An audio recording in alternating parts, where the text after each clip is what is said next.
oxygen and metabolic rate would go up a little bit. Metabolic rate meaning? Meaning the total amount of energy the body is expending. In fact, metabolism, I'll come back to this thought in just a second. As a metabolic scientist, people don't even understand the word metabolism. Metabolism is underwhelmingly, perhaps, nothing more, but nothing less, than the sum of every chemical reaction happening in our bodies. It's just everything that is keeping us alive, that is keeping our neurons firing, my muscles moving as I'm animating my hands.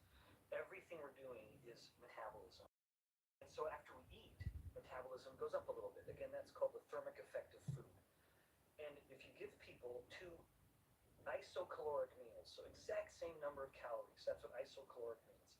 Same amount of protein, and yet they differ in their composition of macronutrients with fats and carbs. So the meal that is lower carb and higher fat, those individuals will have a much higher metabolic rate for hours afterwards than the group that is eating the high carb, low fat version of that same caloric meal. And that's because insulin. Insulin as a hormone is the one metabolic hormone to rule them all. It will determine what the body does with energy. At every single cell, this is a principle even many very educated clinicians don't understand. They think that insulin only controls blood glucose.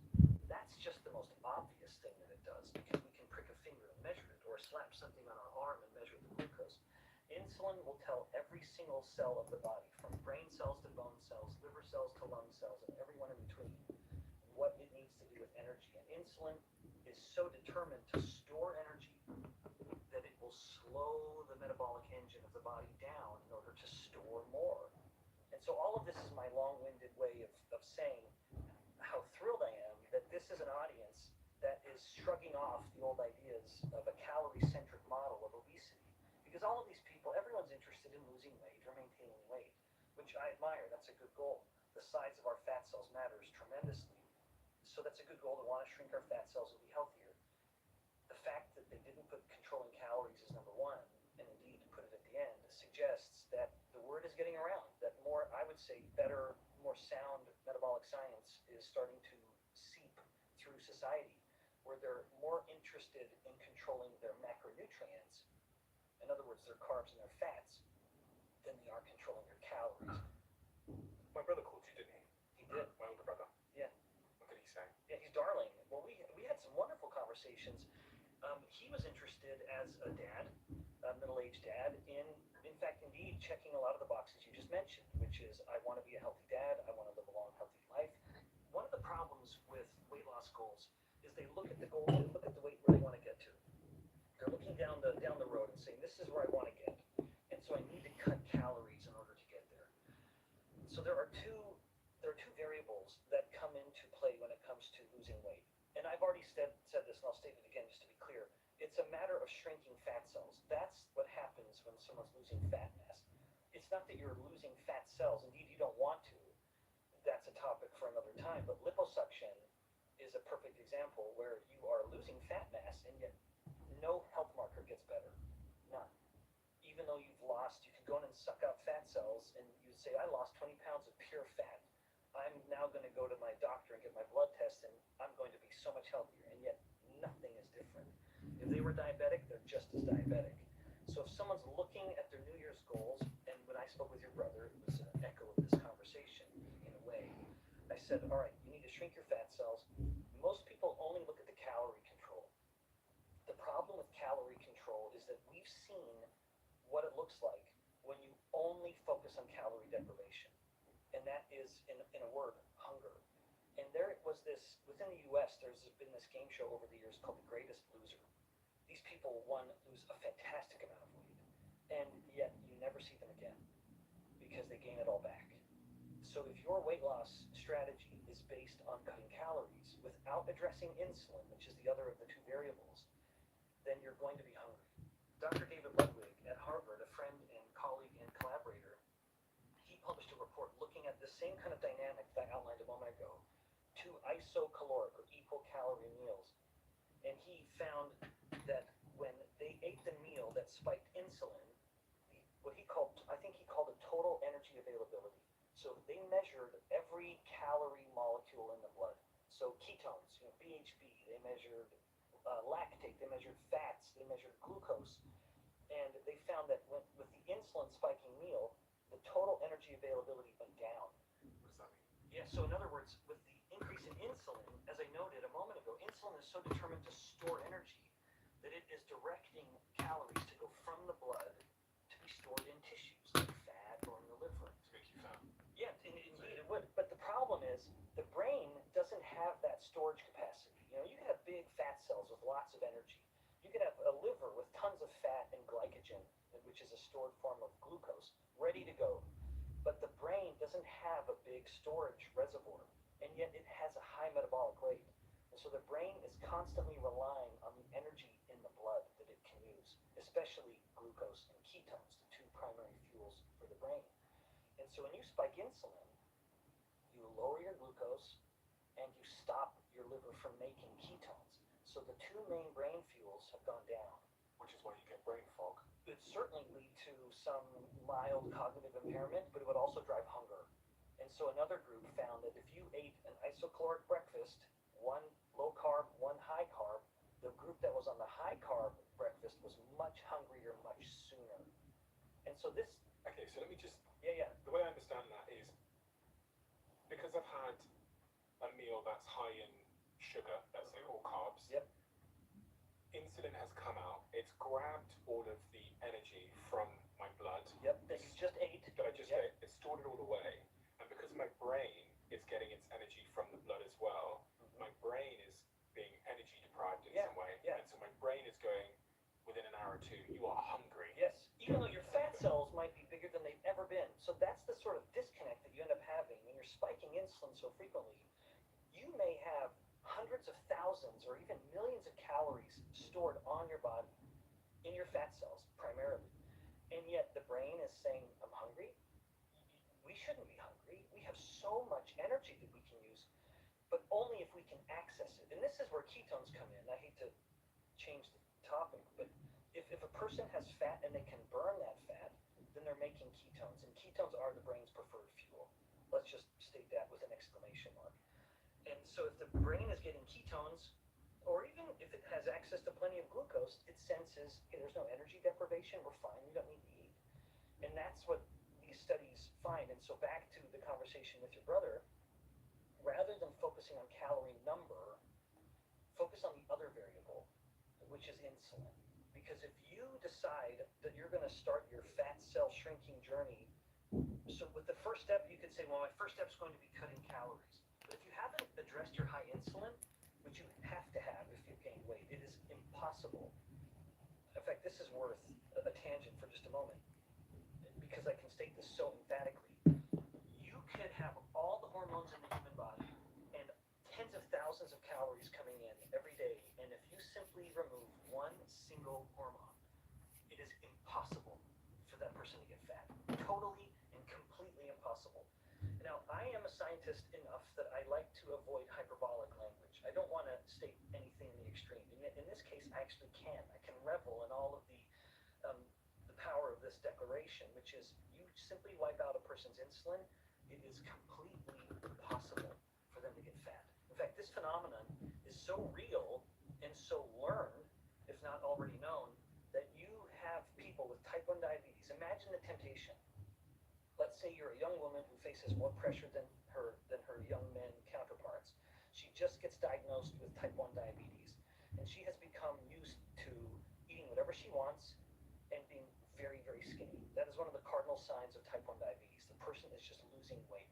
In fact, the ancients thought that as they were making so much urine, because another feature of type 1 diabetes in an untreated state is they urinate a lot. That's what the word diabetes means. It means polyuria, or a lot of urine formation. They thought that their flesh, their fat, their substance was turning into liquid and excreting from their bodies. And so the person, imagine this young woman, she's say 13 years old, she is super, super skinny, which she likes because there's such a pressure to be skinny. And she can also at the same time eat whatever she wants. And then, but of course she feels miserable, and indeed it will kill her. So she gets diagnosed with type 1 diabetes, and she's put on insulin therapy, and two things happen. She starts eating less and getting people will gain so much weight that if they're in the hospital for a few days, they can't leave the hospital with the same clothes they came in. That's not to say they're leaving and they're obese, but they can have easily gained 10 pounds, 15 pounds of fat. So this phenomenon is known, and you have people with type 1 diabetes who abuse that fact and will deliberately underdose their insulin so they can eat whatever they want. They could go to a Thanksgiving or a Christmas dinner and indulge in all the sweets and just simply underdose their insulin and be as skinny as they want to be. Now, there's disastrous metabolic consequences, but it's just a testament to the power of insulin. So, to finally answer the question, my advice when I was speaking with your brother and anyone listening, don't have your first step on your fat cell shrinking journey be low calorie, because you will find that in short order, hunger will win, and so you'll be right back where you started. Let your first step be, I'm going to lower my insulin, because as I lower my insulin, I don't have to worry about hunger, first of all, because if you're just focusing on lowering insulin, you can tell the person, and indeed I am, eat as much protein and fat as you want, because they have little to no effect on your insulin. So anytime you're hungry, eat something with protein and fat. And then if you're not hungry, don't eat.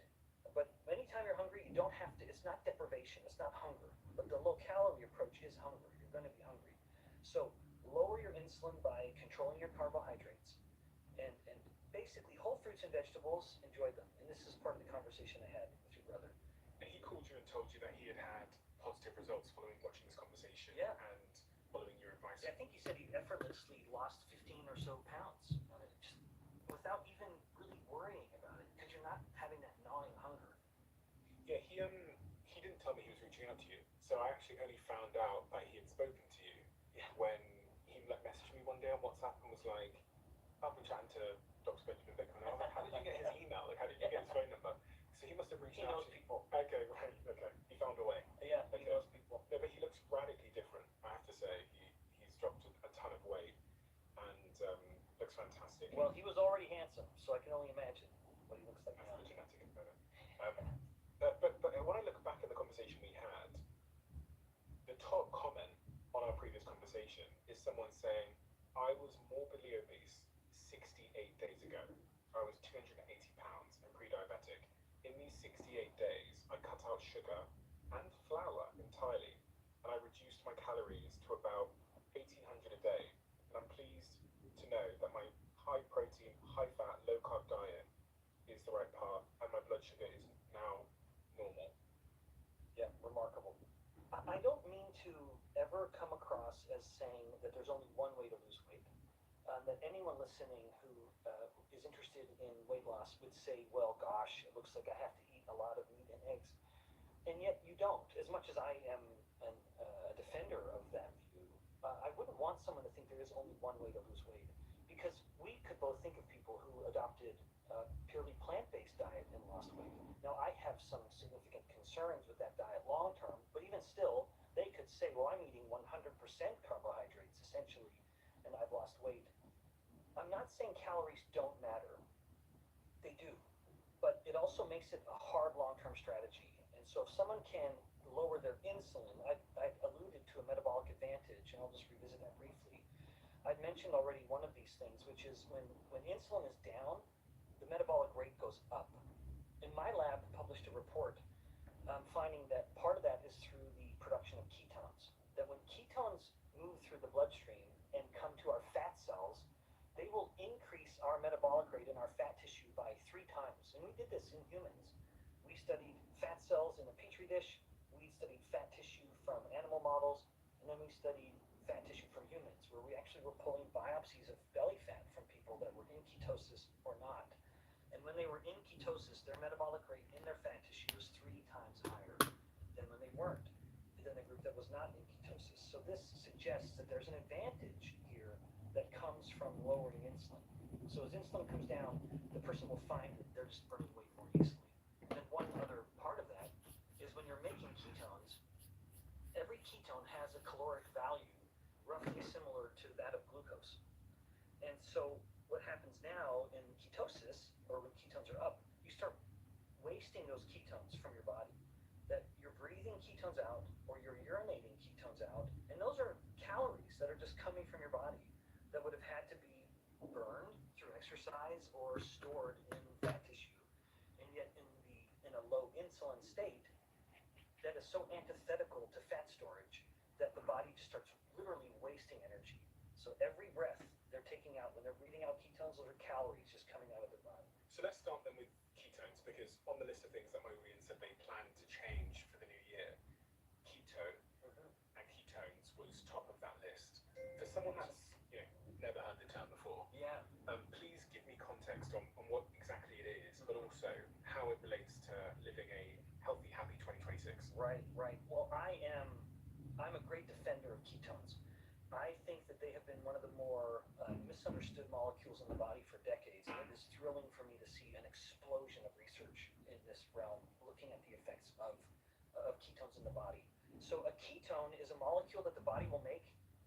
Many tissues can make it, but if you're measuring it in your blood, it's coming from the liver. And ketones are a product of fat burning. So when insulin is low, which it must be for the body to make ketones, that's why it's ketogenesis, or the genesis or the creation of ketones. To be in a ketogenic state, you must have low insulin. That's required. When insulin goes down, you have two important things happening. First, starting at the fat cell, then going to the liver. When insulin is down, the fat cell is breaking apart its triglycerides, which is the molecule that the fat cell stores as fat. So that's called lipolysis. Lipolysis, lipid breaking, or fat breaking. So you have, in a low insulin state, the fat cell's breaking down its fats.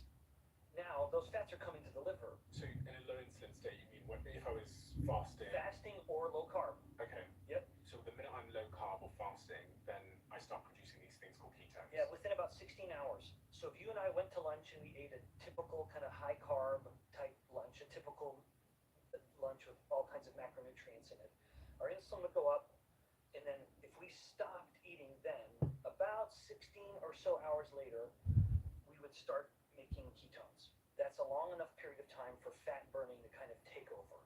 And so the fat cell is breaking down its fat. That fat is going to the liver right here. In fact, so here, we don't have a lot of subcutaneous fat on this guy here, unfortunately. So on the outside and the front of the body, or around the middle, we have this fat that we can pinch and jiggle. That's the subcutaneous fat. So it would be surrounding, in this model for those watching, it'd be surrounding the organs on the outside. That is fat that the body burns very readily. That fat is running to the liver in very short order. So it goes to the liver, and now the liver has some options. The liver is I say that the liver's the soccer mom of nutrient metabolism. It knows what to do with everything. Whether it's lactate or glucose or fats or ketones, the liver can handle all of them. So the liver's getting a lot of fat from fat cells, and it has some options. It would say, well, I can store this fat or I can burn it. And how does the liver decide? Insulin tells it what to do. And if insulin is down, the liver cannot store fat. It has to burn it. So if I'm fasting, if I've been fasting, say, for 2 days, for example, Yep. where I've not been eating carbs for 2 days, the liver won't store. It will not. In fact, the liver, it is so antithetical to fat storage in the liver that you have human studies where people have significant fatty liver disease confirmed through ultrasound measurements. And they can just go on a ketogenic or a low carb diet for just a week. And if I recall the study correctly, I think it reduced the liver fat by like 60%, and which was significantly more than the high carb version. And so even it was the same calories, once again, just further evidence the calorie number, as much as calories matter, but just they're not number one.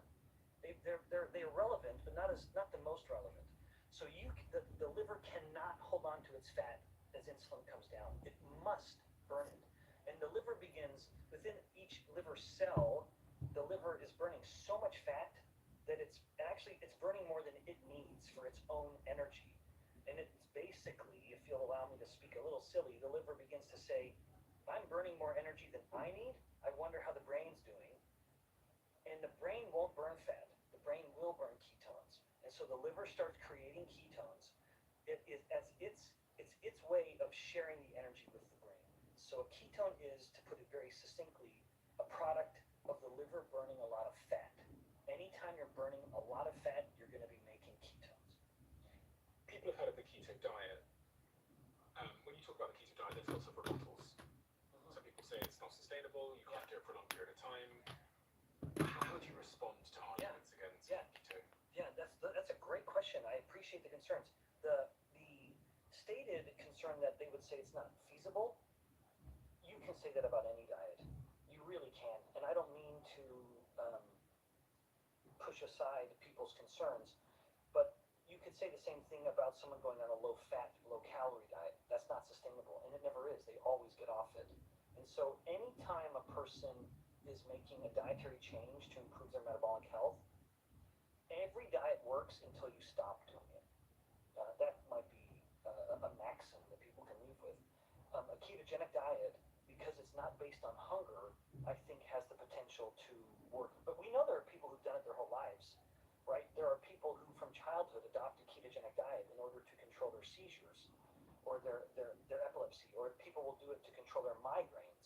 Because if there's one tissue in the body that thrives in the midst of ketones, it's the brain.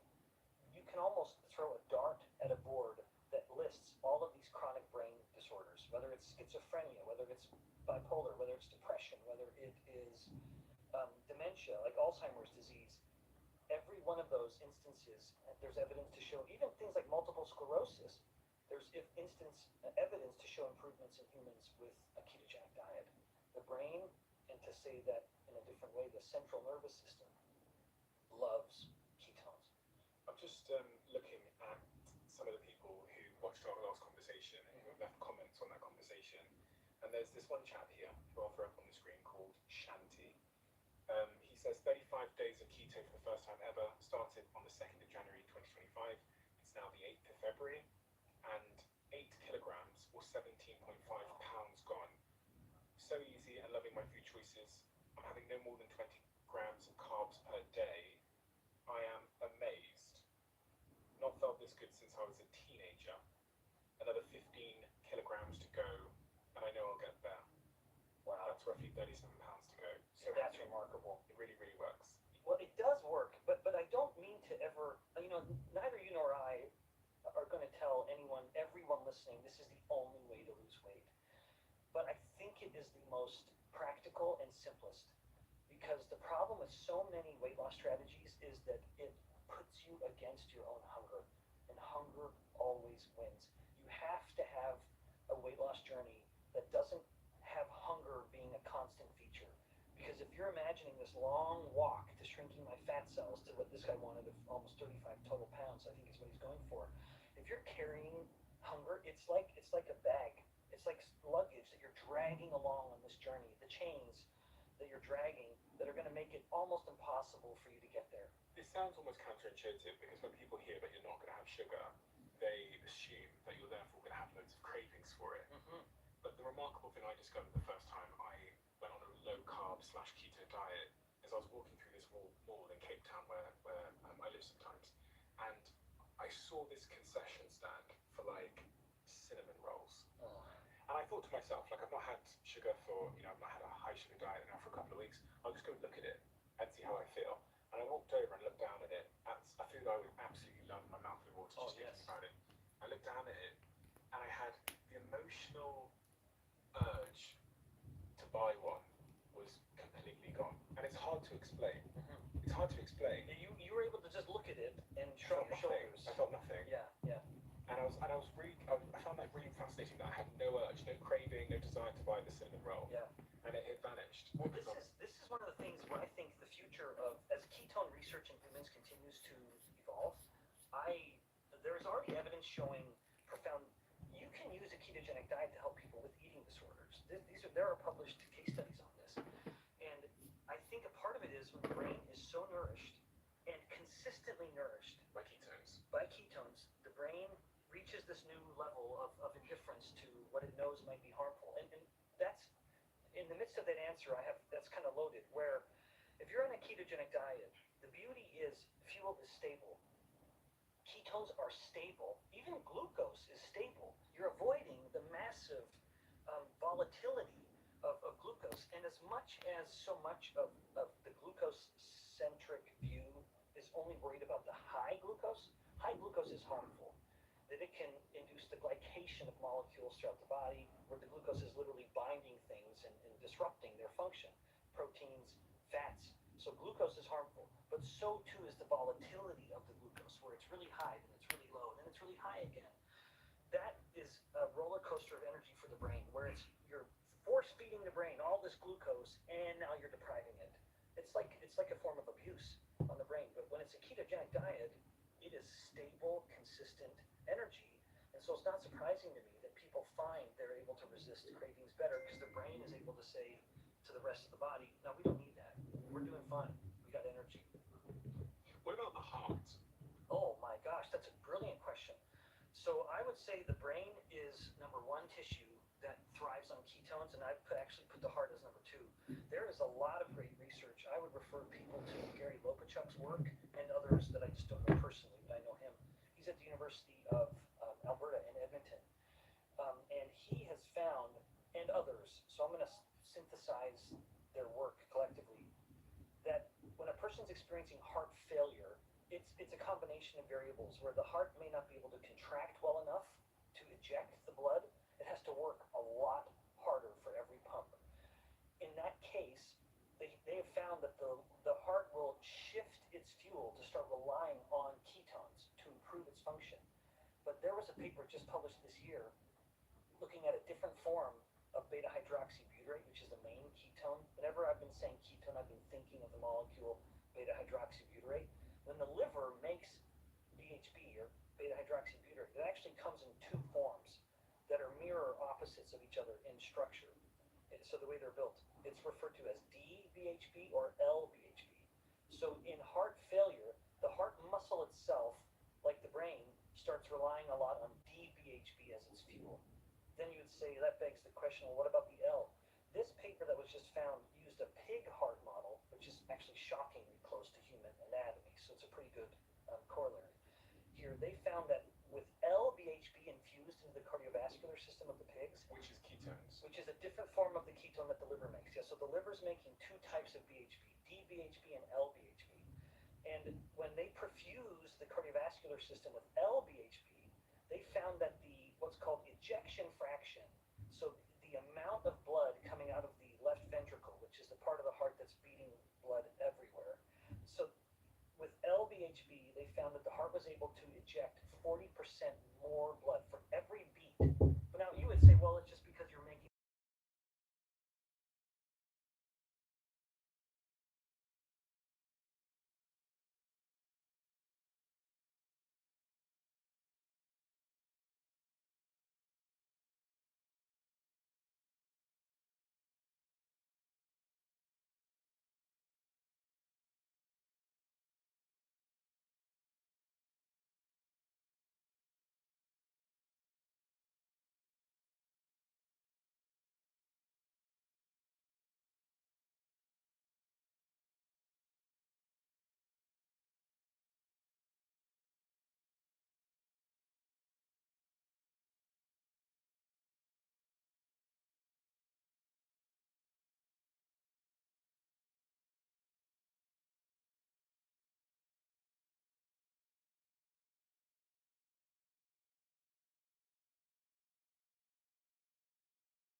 avenue for moving blood everywhere.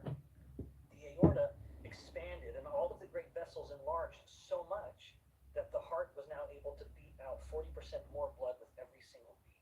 So when it comes to someone with heart failure, I think they should be among the most interested in testing out the effects of ketones. Even as a personal note, I tend to be kind of high anxiety, high performance, sort of, I'm always thinking of something. No surprise that and I don't sleep particularly great. And so no surprise that I sometimes have higher blood pressure. I one time measured my blood pressure on I went into my dentist, and the dentist has now started measuring blood pressure. It was 139/90 something. I had never been that high. I couldn't believe it. I'm such a healthy bloke. How on earth is my blood pressure this high? And I thought, well, I'm kind of sleep deprived. I've had maybe a little too much caffeine that morning or whatever. concern. And over the next few days, my blood pressure continued to be higher than it had ever been. And of course, I'm getting old enough that I think these things start to matter. I took a shot of, as an experiment, seeing this paper that had just been published in 2025, I took a few grams worth of LBHB. I drank it. And within about an hour, my blood pressure was like 110 over 70. So it had this, now that's anecdotal, it's an N of 1, maybe I just calmed down enough, but I saw an almost immediate reduction in my blood pressure, and it could be because of what they found, which is that all of the vessels that the heart is beating into, they expanded. And so with every beat of the heart was able to eject more blood. And the wider a blood vessel gets, of course, the lower the pressure is. And so that could be the mechanism that explains, in my case, why my blood pressure got fixed so quickly. How did you drink that? Yeah. So there are a few different ways. As much as we've been focusing on endogenous ketones, so I'm pointing to my liver, but here's the liver. So when a person is in a ketogenic state, they're making their own ketones. We would use the word endogenous ketogenesis, or they're making ketones in their own body. But it's no surprise that the benefits of ketones are getting so extensive that now there are companies that are enterprising individuals that are finding ways to get into ketosis without having the rigor of a ketogenic diet.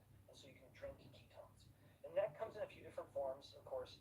The form I'm talking about is just straight BHB in its two versions. You can get it in either version, DBHB or LBHB. So that's just you consuming it in the way your liver makes it. If you looked at my kitchen cupboard over there, you'd probably see, frankly, about 100 different ketone products. Obviously, some of them are the same, but there's like 100 different units of ketone products. And here is my ketone reader, which is where I prick my finger frequently. In fact, you'll be delighted once you get one. Nowadays, they make them attachable. Really? Yeah, so ketones are so easy to measure, not unlike glucose, that just like people have continuous glucose monitors, now in Europe, you can get continuous ketone monitors. From where? Next time you're in the UK, get them. You can't get them here yet. They're not FDA approved, but there was a company out of Germany that sent me one called SciBio, SIBIO. You can just strap it on and look at your phone, and it's giving you continuous readings. Damn. Yeah, it's very, That very is incredible. I'm literally going to buy that ASAP. But before I get that, I've been using this little ketone reader here, Yeah. which I have no affiliation to at all, and pricking my finger every single day to see my ketone levels when I'm in a ketogenic state. Yep. You talked about exogenous ketones there. Yes. I have a bunch of different exogenous ketone products here. I know some people use ketone salts. Yep. I have 2 different ketone brands here. Yes. Yeah, so there are different forms. You have 2 different forms here, and you mentioned one that ought to be described, because that actually is the type of ketone I was just talking about. So ketone IQ is a ketone precursor, where it's a molecule called 1,3-butanediol that will come to the liver, then the liver will metabolize it to a large degree into BHB, the main ketone that we're talking about. And that is the ketone that people want. Then the other one, this is an ester. An ester bond is a molecule that has a chemical bond that is broken when you eat it through enzymes. So you digest that, where it's 1 part BHB, the straight real ketone, and then it's 1 part 1,3-butanediol, which is the same precursor, the ketone precursor in ketone IQ. And so those are 2 of the 3 forms, well, maybe 4 forms.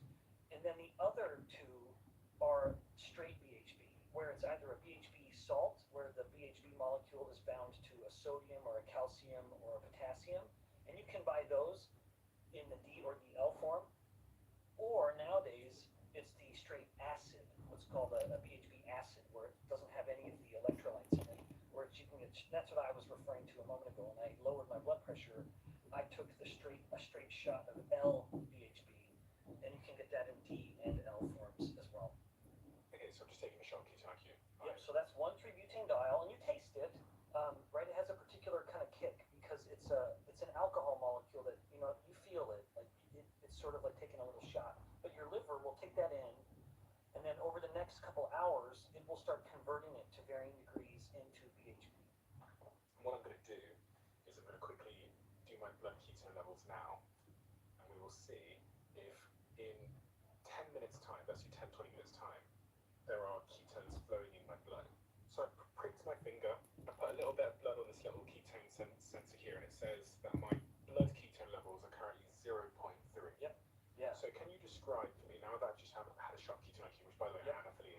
I'm an investor in the company. Um, but that's why I brought a variety of different Yeah, brands. yeah. Can you tell me what's going on inside my body now that I've just had one shot of that? Yes, yes. So now your body is taking in that main molecule of ketone IQ, which is called 1,3-butanediol, and it's going to get absorbed from your guts into your blood, and then from your guts it's going to go to your liver, and then the liver will pull in that molecule and rearrange it into BHB, and then release that into the blood, Which is ketones. which is key. It will turn it into BHB, the ketone. Yep. And now again, there are different forms that you can take, whether it's the straight 1,3-butanediol or whether it's an ester. And what's happening from there? So it's now in my blood. What's happening there? Yeah. So now, once the BHB is in the blood, anytime BHB is in the blood, it is both fuel and a signaling molecule. And that last part is often overlooked. We've been, over the course of this discussion, talking. It's a fuel for any cell with mitochondria, which is everything but red blood cells. Red blood cells are the only cells with no mitochondria. But every other cell of the body will take in BHB, the main ketone, and use it for fuel. Every single cell of the body. And do so gladly. And it's important to compare the BHB, the ketone, against glucose. In many of the biggest tissues of the body, like the muscle or the fat or even the heart, glucose can't just come in. It needs an escort, if you will, or it needs permission, and that's insulin. So there's this regulating step, there's this checkpoint where insulin can say, all right, you can come in, or not because I'm insulin resistant, or there's not enough insulin, or whatever. Ketones have no such regulation. They just come in. If the cell has mitochondria, the ketone's going in.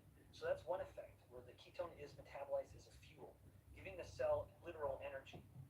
Number two is the fact that the BHB can bind to the cell. And there are receptors on cells that will sense the BHB, then the BHB will tell it to do something. The ketone. Yeah. So it's which is really, really unique, where you have something that is both a calorie source, an energy source, and it acts like a hormone, where it tells cells, that's the signaling effect, where it tells cells to do something. Like a moment ago, I mentioned how LBHB is capable of expanding the great blood vessels in the body.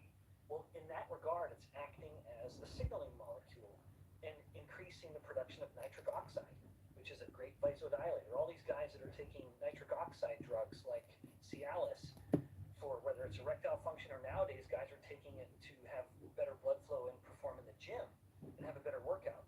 Well, LBHB might be kind of the way forward, where if you can signal something else but get the same effect without the consequences or the side effects that you get from Cialis, then that might be one of the strategies and use of LBHB in the future. So that's been about 5 or 10 minutes, and my blood ketone levels are now at 0.5, and they're continuing to climb just from one shot of ketone IQ. Some people ask me about sex differences in the ketogenic diet or a low-carb diet generally. Mm-hmm. Some people are concerned that low-carb diets or ketogenic diets are especially useful for men, but might have a different set of complications for women. And we did have a female expert debate on the show where I asked about the ketogenic diet for women, and the sort of consensus was that it should be treated differently for women. Yeah. I remember I tuned into that, and I respect it tremendously. I really appreciate the view that a lot of these gals have advocated for, which is that women are not just small men. The differences between male and female, of course, are enormous. That doesn't mean there are differences in everything. So women are very unique when it comes to hormones. Women experience a rhythm of hormones that there is no equivalent in men because of the reproductive burden, if you will, or responsibility that a woman has, where she will see changes in hormones that can reach thousands of times differences. Like progesterone levels can change by 1,000 times over the course of the ovarian cycle. Estrogen levels will change by multiples. Men just don't have that kind of volatility. Those female sex hormones do influence metabolism, but then it matters tremendously which phase she is in of her ovarian cycle. So if she is in the first follicular phase, which is a low progesterone, higher estrogen state. What's the first follicular phase? Yes, so if you look at the female fertility phase, it is like a 200-piece orchestra. It is so dynamic, whereas men's fertility is like a barbershop quartet. It sounds nice, but it's very simple. So in the first phase, leading up, so she's just had her menstruation end, Now she's starting the beginning of a new cycle. That first phase is called the follicular phase, which is when her ovaries are having some follicles or a future a little egg getting bigger. One will end up becoming the dominant one, but that is creeping in higher levels of estrogen. And then she will ovulate. With the ovulation, that what was a follicle in her ovary now becomes what's called a yellow body or a corpus luteum. And so it's called the luteal phase. And that is defined by very high progesterone. And progesterone changes things. So where I think the conversation in women is very relevant and fascinating is that in the first phase, in her follicular phase, she is a fat burning machine. You can measure, she will get into ketosis faster than her male counterpart, and she's burning more fat than her male counterpart. In fact, this is one of the few clinical values where there's a male version and a female version. This isn't very common. Many of the typical metabolic type markers, whether it's glucose or insulin, triglycerides, LDL cholesterol, they're the same across the sexes, the exception of free fatty acids. So earlier I had mentioned that when insulin is low, the fat cell is breaking down fat. It's breaking down that fat as free fatty acids. So the free fatty acids in a woman are about 40 or 50% higher than in a man. During that first phase. Yes, especially during the first phase. And that's because she's burning more fat. And that helps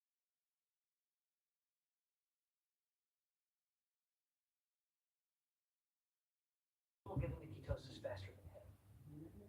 Now, Just during that phase, or especially during the phase, yeah. I don't know that they've compared and controlled for the luteal phase, but it's worth noting where I think fasting and ketogenic diets start to change. Yeah, so it'll keep going up. Yeah. So just down to the Point eight. 0.8. Yep. Is ketosis considered what, 0.5? Technically, but frankly, I actually call it ketosis at 0.3.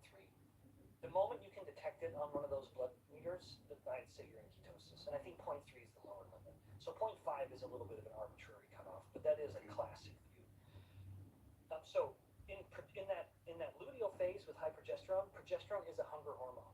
And so if she's trying to do a fasting protocol and her cravings are going to be higher and she's going to be hungrier. And so that's where I think the conversation is very important, is that during her luteal phase, after she has ovulated, it's going to be harder to stick to a ketogenic diet. And that's where I think it might be prudent for her to be a little generous with herself, where it might get a little more difficult. Now, however, some of the concern with women and ketogenic diets is misplaced. And I would be remiss if I didn't mention a study that answered this question very well with regards to cortisol. In fact, I'll state this now. I already chatted with the team. I would love to see you bring on a scientist in the UK named Dr. Isabella Cooper. She has published a series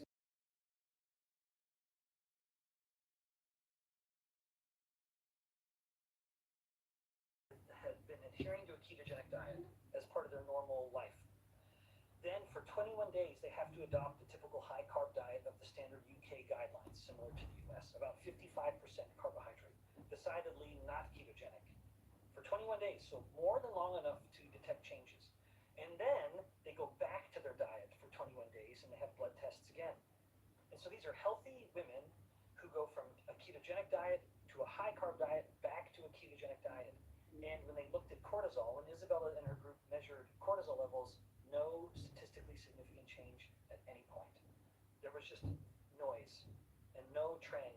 Some gals had their cortisol go down, some had them go up, but as a group, it was just a big, messy, flat line. And what does that mean? That takes a lot of wind out of the sails of people who say that a ketogenic diet is a unique stress on women, because people want to invoke and they'll say, well, cortisol goes through the roof, and that's a sign of a significant stress.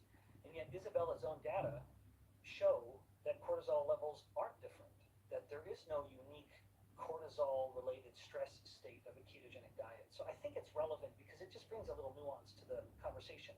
Not to say men and women are not different. They absolutely are. But I do believe the view that a ketogenic diet is uniquely stressful in women but not men, I think is overblown. And again, I'm relying on Isabella's own data to support that. So coming into 2026, and I want 2026 to be the year where I finally get a grip of my health, where I finally become the person that I know deep down I could be and I desperately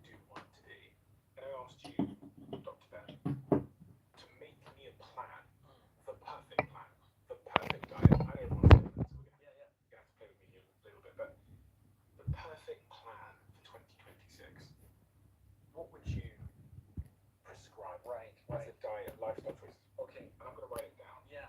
So I would, at the risk of sounding too self-absorbed, I'll kind of describe my own approach as a metabolic scientist, but please everyone listening appreciate that I'm inserting my own constraints because my approach is kind of that of a guy who knows a lot, but is also constrained by my demands in life. But I think a lot of people fit into that category. So, Stephen, if you want to look like a freckled, bald, wrinkled man, this is what you can do. All right, so first of all, zero to little to no carbs for breakfast and lunch. Okay, little to no carbs for breakfast and lunch. Yes. Carbs for breakfast and lunch. Yep. You wake up in the morning, anyone who's wearing a continuous glucose monitor will find that their glucose levels naturally rise in the morning, and that coincides with a mild state of insulin resistance every morning because of changes in cortisol and other hormones. So my view is don't doubly load to the glucose that's already happening by eating in the morning with starchy, sugary stuff. So be very strict with all of your meals up until dinner. So just on point one, so I'm clear, you're saying no carbs, but is there anything that I should be having? Yeah, so if a person wants to, as much protein and fat as they'd like. Why? And I would say, especially for lunch, let lunch be your biggest meal. Okay, so let's go through those 3 points. Yeah. Why as much protein as I can? Yeah, protein and fat. Okay, why? Yeah, because they won't have an insulin effect. And that's the key. Like my approach to staying lean at 50 years old and having my wife like what she sees is keeping my insulin low and still not being hungry all the time. And so protein and fat are the 2 macronutrients, with carbohydrates being the third. But protein and fat have little to no effect on insulin. Fat has none, and protein may have a modest effect depending on some other variables. So you want to keep insulin low. So what would that breakfast look like? So for me, I actually don't eat breakfast. And again, this plays into, I'm extremely mindful of my family. So that's going to come back again when we get to dinner, because we've left that meal untouched for now. In the morning, I make breakfast for my kids every morning. And it's something I remember from my childhood, being raised by my dad. And every morning, it was just structured. And I think all of my siblings and I have thrived in life, in part because of the structure we had at the beginning of every day, where we would all eat breakfast together, we would read scriptures very briefly, we'd have a family prayer very briefly, and just review the day. And I think that was my dad's way of kind of surviving with so many kids, just to sort of check in with everyone. You had 9 siblings. Yeah, there's 9 of us, yeah. And so we have, I'm very big on that. So breakfast is dad's domain, and my wife cheers me on. So I make breakfast for the kids, and I am sipping on a cup of yerba mate the whole time. Why? Yeah, in part because I like the taste. There's a good GLP-1 effect, so it helps me feel a little more satiated. And it's just a habit. It's a little bit of a perk, a little pick-me-up. I don't drink coffee, I drink yerba mate instead. What is the mate? The brand that I get is called Unamate, and it's a leaf. It's a South American tea, basically. And you can get it in any number of ways. This is just a really convenient and good way to get it. So I'm sipping on a cup of, it would be someone drinking coffee or tea. I'm taking yerba mate tea. So I don't eat for breakfast. I find that I'm not generally hungry for breakfast anyway, and so I may as well keep my fasted state going a little longer. So that's what works for me. And then I would encourage people to have a big hearty lunch.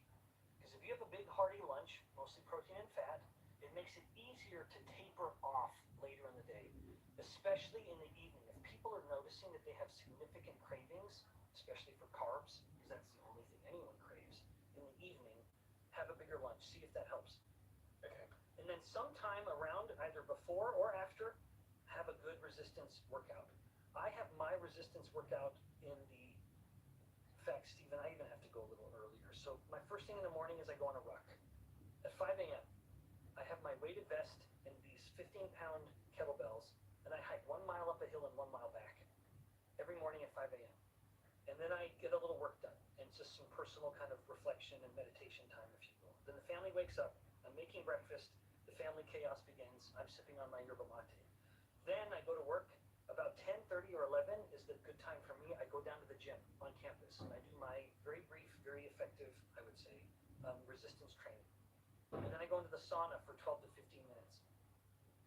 But in the morning, I've done a little ice bath, too. I didn't mention that. I have an ice bath on my back patio. I'm a Rose Forge, and I love it. It is spectacular.